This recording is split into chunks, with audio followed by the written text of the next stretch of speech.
Hey guys, Scott from Performance with the Yamaha Gen 3 YXZ differential. Today we're going to talk a little bit about CV centre lines, clearance of the sway bar and the mounting position that we've actually put the Yamaha Diff into the Yamaha chassis.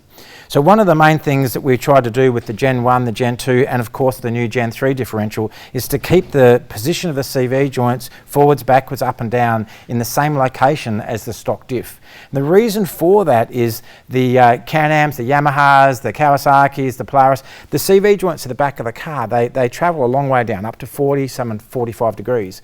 If you move the Diff in the chassis to clear some other component when you're making an aftermarket Diff, you can bring those CVs up to the point where when your suspension is at full droop, the CV joints can bind up or the CV joints can hit the upper arm when they come down. And we've had some guys give us some feedback on some other Diffs that are out there at the moment. One of the brand new Diffs been installed, another brand of Diff, they've lifted the CV joints up so that the drive shaft doesn't hit the sway bar. Unfortunately, when you lift the CV joints up, you lift the Diff up, the long travel Cognito kits and Avid kits, etc., they run out of CV angle or the CVs hit the upper arm. So it can cause a significant problem by lifting the CV joints up or lifting the Diff up.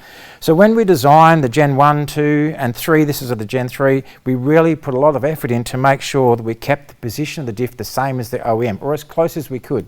Now what that meant is the drive shaft would actually strike the sway bar, and the reason is this is a much lower high port, it's a much stronger Diff than the Yamaha, it's a bigger component, and this tail shaft would actually strike the sway bar.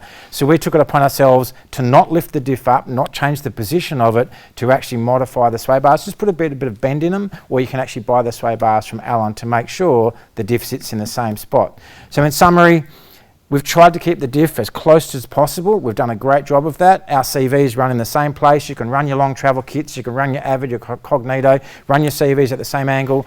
Unfortunately, there's another Diff on the market that has chosen to, instead of modifying the sway bar, which is a very easy thing to do by bending the sway bar on a press or buying a new sway bar from Allen, they've lifted the Diff up, which is causing significant problems with long travel kits.